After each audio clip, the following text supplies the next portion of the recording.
Hello, everyone, and welcome to Ready, Set, Action. This is your guide to navigating the world of business growth.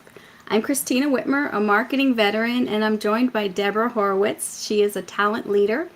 Each episode, we share actionable tips and insights for small to mid sized business owners and growth leaders so that you can gain sales, leadership, and marketing tactics you can implement right now. So, I want to welcome Jim Pancero. He is a sales leadership consultant and trainer with 37 years of experience. He's dedicated to helping sales and sales leadership professionals become stronger coaches and more effective leaders to their sales team. So, welcome, Jim. Honored to be here. Great. We're so excited to hear some of the things that you've seen and some tips you might have for our audience. Yeah, I think it's a great topic, Jim, and like um, we're very excited to have you. Sales is really changing a lot. It's not what it Dramatic used to changes. be 10 years ago or 20 years ago. And, we know that those techniques that were tried and true a long time ago are just not rendering the same type of results these days. So we're happy to have your expertise with us today. So I'm going to start from the small business owner's perspective. And I'm going to ask you if, so you emphasize in your training on how to move from transactional type of sales to the strategic type of sales. And I think strategic type of sales, it doesn't matter if you're selling a product or a service or whatever, it still applies that you can use that methodology, right?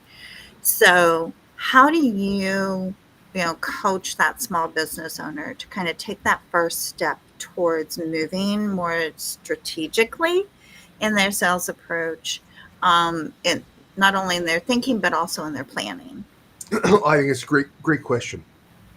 Selling has changed. And if you don't mind, I'd like to give three specific reasons that I watched the change is so profound in the last 5 to 7 years that I've seen over 50 years of selling. I started selling in 1969 when I was in college, and I've been in some kind of sales or sales leadership position ever since. So it's been my whole Wow. focus in life. And I watch more changes in the last 5 to 7 years than any time over those other years prior in my career. The biggest changes I watch is that sales calls are shorter today. If you do get in front of a customer, you've got much less time, so you better have your act together because you might only have as little as 5 minutes. The Yeah. second major change I watch is that sales reps are being brought in later in the buying process. An example I use in my programs, if you and your family wanted to buy a hot tub, 10 years ago, what would you have done? You would have stopped at a hot tub store on the way home from work, picked up some literature and some pricing, gone home and talked to the family. Mhm. Today, if you wanted to buy a hot tub, what would you guys do?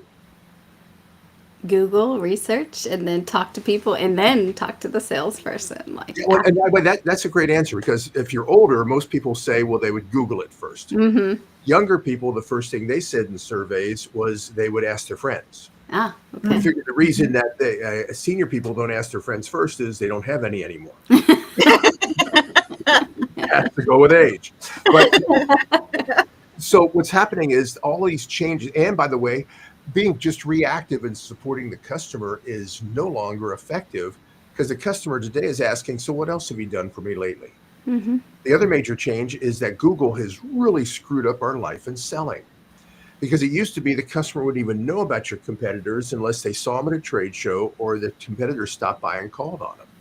Today, we can Google anything and see everybody. So the idea of just reactively supporting a customer is not as effective as it used to be. Yeah. And the problem is the average sales rep servicing their accounts, especially when they're calling on regular customers, only tend to ask the same four questions. Mm-hmm. Anything you need? Anything coming up? Anything I can help with? How's the family? And that used to be the definition of a successful sales call. But the market has evolved. Buyers have evolved and their expectations have evolved. So it's a much more demanding market. So this is becoming an even more critical role for sales leadership because sales leadership used to be 10, 15, 20 years ago. The average sales manager did little to support the sales rep. They were more reactive support than they were proactive leadership. Yeah. Managers would say, my door is always open, call me when you need me. So the only thing managers used to get involved in was special pricing, expediting, problem solving, and customer thank you calls.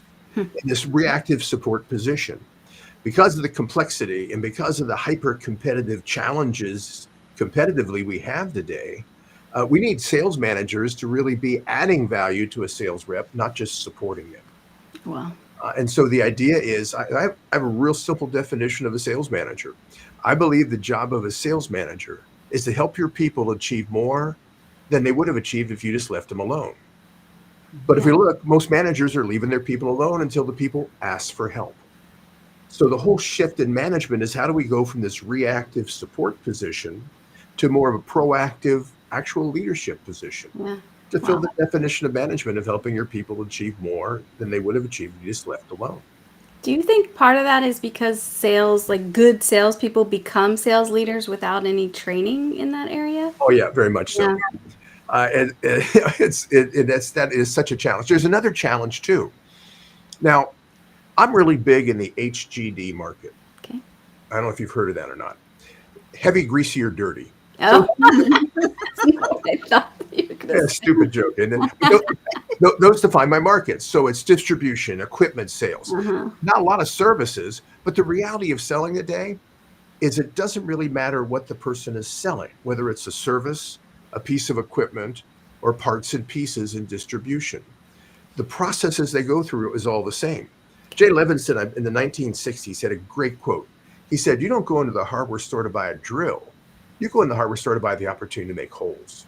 The disconnect occurs when the rep in the store is trying to push their drills. Mm-hmm. So it doesn't matter if you have a service that you're selling or if it is a piece of equipment or parts and pieces. Yeah. The process of how you sell is going to be the same. I've worked in 80 different distribution industries. And frankly, it doesn't matter what's in the box in the warehouse. The process of how you sell it, how you support the customer, and how you help improve their business is very, very consistent. Even though the industry specifics are different, but the process of selling, support, and sales leadership is very consistent. And it's consistent internationally. I'm going to be doing some work in Amman, Jordan. And as we were talking about it and doing research on it, they're dealing with the exact same problems we are here in the U.S. Interesting. Wow. So I have a question. Like, obviously competitive markets, that seems to just get more and more challenging all the time. So how can owners or the sales leaders, like, how do they identify leading edge selling philosophies? Like, how do they plan further ahead for their team? Any thoughts on that? Oh yeah, sign up for my newsletter. Okay, that's step one. That was a cheap shot.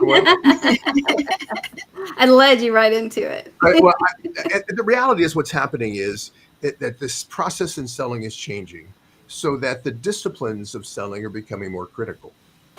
And this is one of the problems I was mentioning, because I do a lot of work through sales organizations that sell through branches.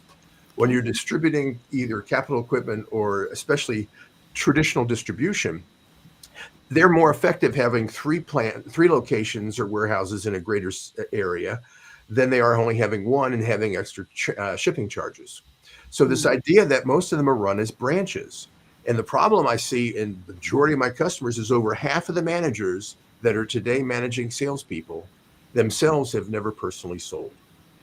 They came up through the warehouse. They came up through the financial side. They didn't come up through the sales side. So purely of all the sales management programs I do, because I ask for surveys on the room, raise your hand kind of thing. And consistently half have never sold, and now they have to lead a salesperson. Wow. So they have no idea what they're doing. Mm-hmm. It's like all of a sudden I find myself, I'm a golf instructor, and I have no idea the steps, structures, or best practices. So how effective would my golf lesson be if my suggestion was, why don't you try whacking it harder? You expect to have skills with structure.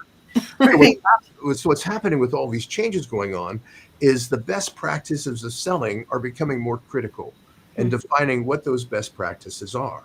And there's best practices at all the different levels of selling that need to be occurring, of the skill sets. And the problem is most people are not talking about the best practices.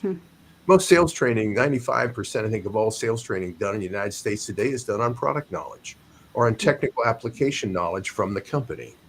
But very little is done on actually how do you sell. And this is a change that's gone on in industry. There's been major waves, we're in a fourth major wave of change. And the change is generated by the quality programs that have started in the 1980s. And the first whole change that most companies do is when they standardize their accounting to making sure all their locations and all their facilities are keeping track the same way so that they could summarize the information and keep track of what's going on. Okay.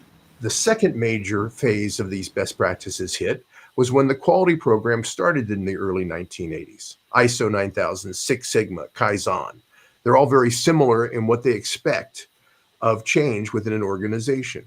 So most companies embraced the quality programs in the 1980s. This is why we can't use the word quality in selling anymore, because it doesn't give you any competitive edge. I'm just amazed Ford is still advertising quality as job one.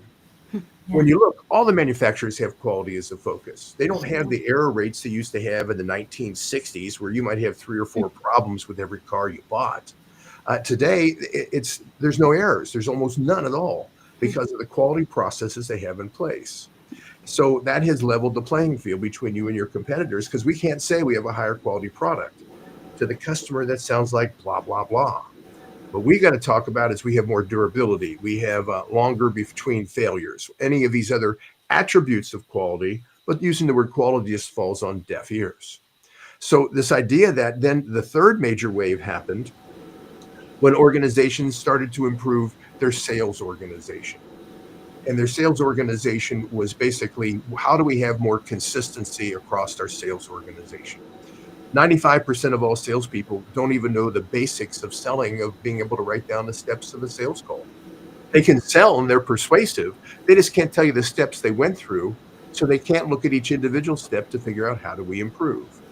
That's where the manager comes in. Repeat, yeah. Helping both define the best practices that they're looking for, teach those best practices to their people, and then through the frontline management, continue to maintain, support, and grow the consistency of their sales reps for the best practices. Most sales organizations are like a bunch of street musicians, where they're playing and they're good and they're making some money, but they're each doing it their own way. What we want to do is move to having more of an orchestra that has direction, so we have more consistency of performance. Makes sense. So we're done here. No, That was a mic drop, right? you got my brain. It's turning. I don't know if you see the wheels. So you hit on something. I'm thinking again from that small business owner perspective. Not everybody comes up through sales training before they, put out their shingle and become an entrepreneur, right? And yet, probably one of the first persons or people that they're going to add to their team are in sales, right? To help them grow. The problem is usually it's the owner, because at the a beginning, salesperson. right? Usually what happens is their technical or their function fills out before sales does. But you're right. Yeah. And it's changing.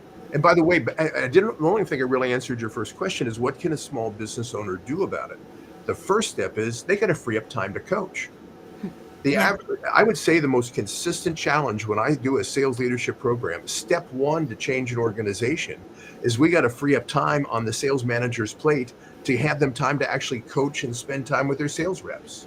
Because in most companies, they're completely full already. Their plate is full, they're busy, they're working 80 hours a week trying to maintain everything. And now we're supposed to coach somebody.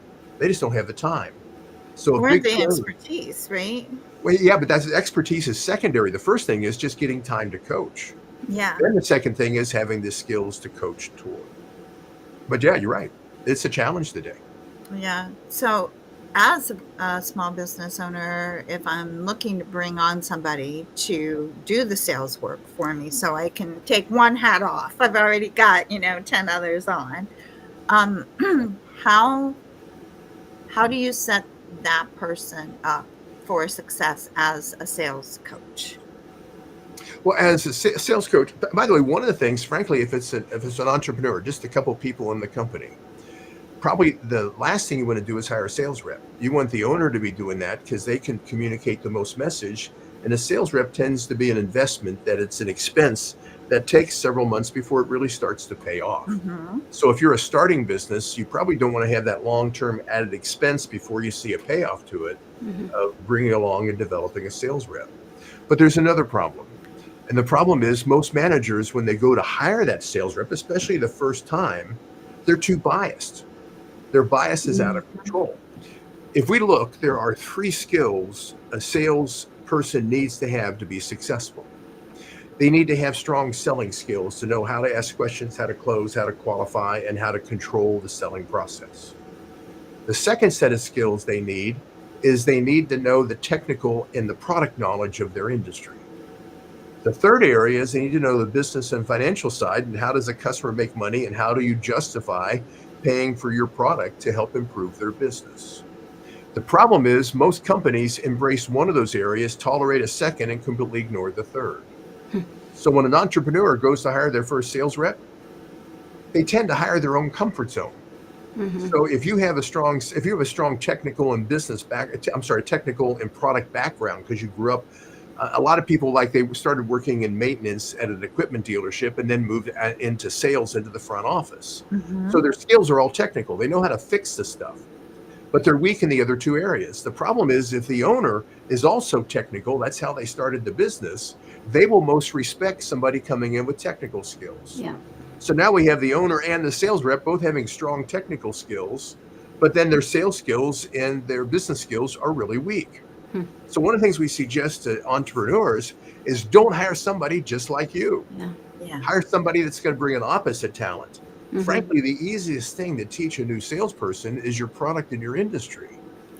How to be persuasive, how to control the selling process, how to think and plan more moves ahead. Those are all advanced skills that are much more difficult to teach than what a product does for your company. That makes sense. I've heard you talk a bit about, multiple step selling processes. So I've heard you mention that. Can you walk us through sort of basic framework of what that looks Oh, like? sure. Would love to See- hear that. Oh, yeah. See, the problem is most sales reps are like the Hulari bird. Ever hear of the Hulari bird? It's a 3-foot bird, lives in 4-foot grass, spends its whole life saying, "Where the hell are we?" It was on the Discovery Channel. This is the average sales rep. So if we draw out, in fact, we spent a lot on visuals here. Let me show you. Yeah. If we draw out just something real simple and say, what is your process from the time you identify a new opportunity till the time you close in the sale? And the arrow represents the relationship is going to continue, but what are your steps? I will show that to a sales rep and say, okay, you've been selling for this company for 5 years. What's your process? What are your steps? And they always know what their next call is going to be. They think one move ahead. But when I say, what are you going to do after that? And then what are you going to do? The common answer here is it depends. Depends on the customer, depends on the competitors, depends on the situation, depends on the customer needs, depends. In my programs, I ask, does that bother anybody else that's also the name of a diaper? But they're only thinking one move ahead. And here's the problem. If you and I are playing chess, and I only think one move ahead, but you think two moves, how many games are you going to win? It's going to be all of them, isn't it? So as a competitive situation, how do we get the sales reps thinking more moves ahead? Because it gives them a competitive advantage and actually gives them more control of their selling process. So some of the best practices. Just a moment to define that. There are really 4 sets of selling skills anybody needs to sell anything. Okay. We can take any skill you would mention a salesperson needs. If we build a list, they would all fall within these 4 categories. Because it's an exercise I've taken teams through for decades, and it's always the same answers. The 4 sets of skills, the foundation, the bottom skill is your attitude and energy. Positive energy, hardworking, excited to get to work, excited about the industry. The second set of skills are your personal skills, like building stories on a house. The second story are your personal skills, your knowledge of the steps of a sales call, all the product and technical information, how to negotiate, how to close, how to qualify, are all operational skills because they make you in front of the customer personally persuasive. Okay. The third set of skills, though, are your multiple step tactical thinking. What do you do from the time you identify a new opportunity till the time you close on the sale? What are the steps of that process? So that what do you do different in the second call versus the fifth call versus the eighth call to gain more control and not waste time in the process? Yeah. Another one is what do you do from January 1st to December 31st to maintain and support your best customers? Because we can't just keep going in there every 2 weeks going, anything you need, anything coming up, anything you can help with, and how's the family, and expect them to be impressed that we came back. Right. The third tactical skill is how do you get higher, wider, and deeper within a customer? Over half the salespeople I see in business-to-business sales, they only have one contact for half of their accounts. Now, the contact might be buying from them, might own the company, but if something happens to that contact, they die, they're promoted, they quit, they're fired, whatever it is, they're gone, you lose the account because you have no way to get back in. So higher and wider, deeper is a best practice, multiple step process. Yep. Then the final is your strategic, which is your philosophy, approach, or positioning. I believe the toughest single question in selling is when a customer says, yeah, look, you're the third vendor I've talked to this week. Why, based on all the competitive options available to me, do I want to buy from you? That answer isn't going to be by showing a line card of the products you sell or telling them how many warehouses you have in the area. They want to know what your philosophy, positioning, or approach is. So when we look at the multiple steps of selling, we can look at any of the levels of operational, tactical, or even strategic, and to say there's steps and there's processes to be effective. As an example, at the operational level, the most foundational part of selling is knowing the steps of a sales call. But most people, as I said, can't write it down. But the steps are very simple. There's 5 steps. The first step is your lower resistance. Your greeting, your, hey, we're friends type of communication. Then the second part of the sales call is to ask questions to learn and qualify. The third step then is to present your solutions based on what you learned. And then the fourth step is to close. And this is where the Hollary bird problem comes in. Because when I ask salespeople, write down the steps of a sales call, if they do write them down, they only write down those 4 steps. They don't have the final step in their thought process. And the final step, the fifth and final step, is agree and set up your next contact.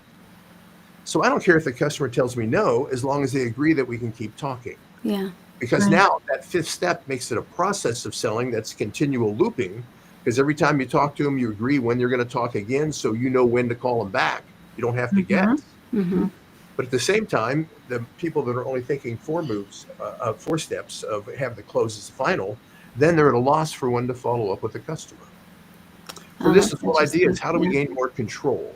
How do we guide the customer so the customer doesn't just bounce us around like a basketball? Yeah. And I imagine there's like timing, like if you don't think far enough ahead of your possible steps, timing can really get tricky because some people move fast and you're going to miss something, or some people have a longer time cycle. So I imagine that comes into play. Oh, it's a radical thought for salespeople to actually be prepared ahead of a sales call. Just wing it. Really, wow. Yeah. Well, I think you raise an interesting point too with continuing to get that commitment to re-engage, right? Because I know in my own business these days, basically the only avenue, that is an option is email. They don't give out their phone numbers anymore, depending on where you're at in the sales process. But sometimes it's a challenge to figure out what is their phone number. You're either lost in a loop through a switchboard that can't transfer you to their extension, or they're working from home. So you've got that mobile, phone number that might be out there that isn't disclosed anywhere that you can find, right? And so I think, and also their timing changes. So having that commitment to re-engage at a certain set time, even if it's 2-3 months or 6 months down the road or whatever, and you've got it on the schedule, I think really helps that salesperson understand this is not something that's going to close this quarter to the sales leader, because I'm not going to talk to them for another 6 months, right? So you kind of set that up into the salesperson's head that even though they might be interested in buying, hey, my next conversation with them is not going to happen for 6 months. So there's no way I'm going to close them this quarter. If they're thinking to get back to them in 6 months, they're not interested in buying. Mm. You're parked. Because companies move faster, and even if it's a long selling process. I used in my old days in the 1970s and early 80s, I sold large computers for the IBM Corporation. The big iron, $200,000 computer systems back then.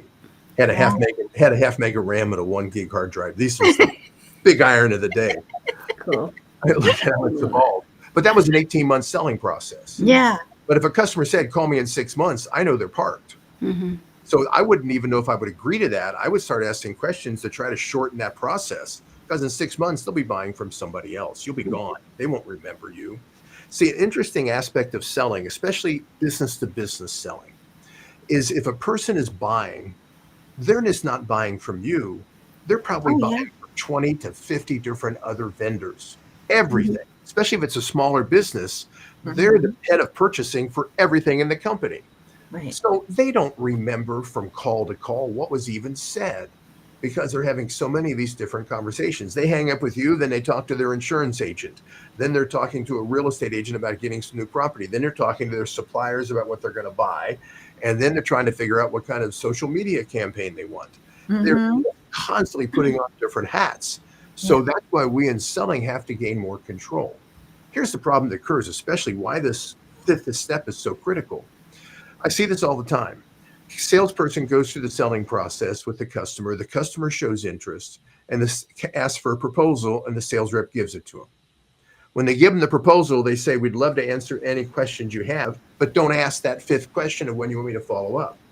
So then they leave, and they have no idea when to get back to that customer, or no idea what their time frame is. So most of the time, they wait too long. So by the time they call the customer back and actually get them on the phone, they've already gone some another direction. Yeah. So this idea, in fact, in my whole selling career, I have never been able to accurately guess when a customer would want to have me call them back. Because we'll go through a sales call and they'll push back on everything I say. I don't know we have the time. That's a big challenge in getting our managers to free up time. And I don't know if we have the time to train and all these other things. And then I'll say, so when would you like me to get back to you? I'm thinking, boy, at the end of the year is probably the best I'm going to get. And he goes, give me a call in 2 weeks. I've had other ones that they have just been effusive on excited about what I have to talk about. Oh God, our people need this. We really need to move this forward. When do you want me to follow up on you? Well, we don't have any budget for the rest of the year, so call me in January. And so you can't just gauge based on what the customer's saying with their style of buying. So we got to ask. And by the way, the first step is lower resistance. So when I call you back in 3 months, like you asked, look at the opening opportunity I have. Now I can say, when you answer the phone, I would say, hi, this is Jim Pancero again, talking about sales and sales leadership training for your team. When we talked 2 months ago, you asked me to give you a call now. Is this a good time to be calling? And look how I'm able to actually lower resistance on that new opening call because of how I ended the last call. Right. Now we've got a multiple step process. It isn't just single call events like you were in retail, where it's one call and you only get one shot. Yeah. Interesting. So I think we have time for one last question, Deb. I kind of want to talk about scaling, if you're okay with that. Like, go for it. I think that would be something. You want to know how much I weigh? Yes, you're supposed to answer that. I'm 6'7". It's not a good answer. But so one more thing, like this is, I think, really helpful too for businesses that are in sort of a pocket. Maybe they've been around for a little while, but they're still in that sort of small, mid-sized business category. But if they're looking to scale, are there indicators that their sales leadership structure is either old school or it's not evolved? Like, have you seen things where you're like, where that's just, it's probably obvious to you, but what happens in that situation? I doubt that you're going to see many professional golfers on the circuit that never had a golf lesson, that just intuitively were good at golf and they've gotten this far. The reality is the marketplaces have gotten tougher. They've gotten more competitive. Customers aren't answering the phone anymore. So how we even reach them is becoming more of a challenge. What's the feeder system to your business? Okay. So yeah, the reason you don't have a cell phone number is the feeder system was through some other method compared to actually having a chance to meet them. That's why we go to trade shows, because then when you get their card, you can get their number and then you have the ability. I don't leave voicemails anymore Mm-hmm. unless I actually have no other choice. So if I have and I work to get their cell phone. So if I have their cell phone number, I'll call that number when I'm following up to see if they're still interested in talking. Mm-hmm. When it goes to voicemail, I immediately hang up and don't leave a message. I immediately then send them a text. Mm-hmm. And I find I get 10 times the response level Yeah. from sending texts that I do from actually calling and leaving a message, because Yeah. people just don't return phone calls today. And probably appreciate that you didn't leave a voicemail because nobody likes to check them. Oh, yeah. I have one customer actually turn their voicemail off. Mm-hmm. So it just says the voicemail has not been set up, because he said, Yeah. I don't even want you leaving a voicemail. I want text. Yeah. So what do we do about it?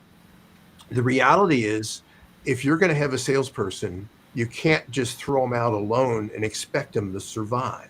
Mm-hmm. We need to give them skills. Now, there's a lot of ways to get skills to these people today. A lot of it is free. I post 150 videos a year on LinkedIn and YouTube. They're all 90 seconds or less. I'm posting 3 a week, but they're all on sales ideas. In fact, I have a lot of people that subscribe to my newsletter that comes out weekly, because each newsletter, all it does is have one article that's unique, but then it lists the 3 posts I did last week with the description of what was talked about and a link to it. So a lot of managers hold on to that, and then when they have a sales meeting, they pull up one of the videos. Yeah. It's the idea that you don't have to formally send them to training. There's lots of things you can do. There's lots of online things that you could at least pick up some skills, even if you don't have the funds to send them to training. Yeah, that's nice. That's perfect. We'll put some links in the comments too, so people can get to your newsletter subscription as well. So Jim, is there anything you want to share, just sort of wrap up or summarize anything as we sort of close out our episode? Yeah, it's interesting. If you look at sports, selling in sports has gone through a very consistent process. Okay. It used to be you had a coach, but there was usually only one. Look at the Olympic athletes. They usually only had one coach, and that wasn't very connected 20 years ago. But today they'll have 5 to 8 different coaches based on the disciplines they need to improve to make them a competitor. Selling is become more competitive, so we need to give the people more skills. To do that, we need to first have the managers agree that we need to improve the skills of our people to increase our competitive edge. Right. If you're getting beat up on price a lot, it's because your salespeople are missing out on their skills, because there is no price-driven market. Yeah. Nobody buys on price. They buy on lack of value difference. So if I don't see a difference in value between 3 vendors, I'll buy the cheapest price. But the one that shows me a difference is the one I'm going to give my money to. Gotcha. So part of this is, if you're seeing a lot of pricing pressure, it's because your salespeople don't have all the skills they need. So one of the first things to do is just to invest in your people. Yeah. Whether it's sending them some public seminars, or whether it is watching online with them, taking some online video courses. I have 3 different courses on video available that are just on selling skills, with this idea of somehow, how do you build the skills in your people? Because we just can't throw them out and motivate them. Right. There's four ways you measure change in somebody if you're a manager. First, you look for a change in attitude when you ask them to do something different. Are they pushing back, or are they agreeing with you? Second is then you look for a change in effort. Third is you look for a change in progress. And then finally, you can look for a change in results. Most managers try to put the results measurement first. Yeah. But I tell you, okay, I want you to sell more. And then I got to wait 3 months to see if you do anything with it.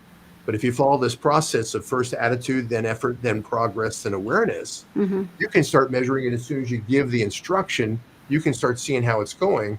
And you should be able to see some kind of change or improvement, at least in the efforts of them trying it, after a couple weeks. So you don't have to just sign something and then walk away and pray and hope it improves. This is a proactive management of being actively involved.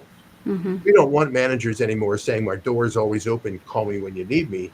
We want them saying, get in here, damn it, and tell me what you're doing with the Johnson.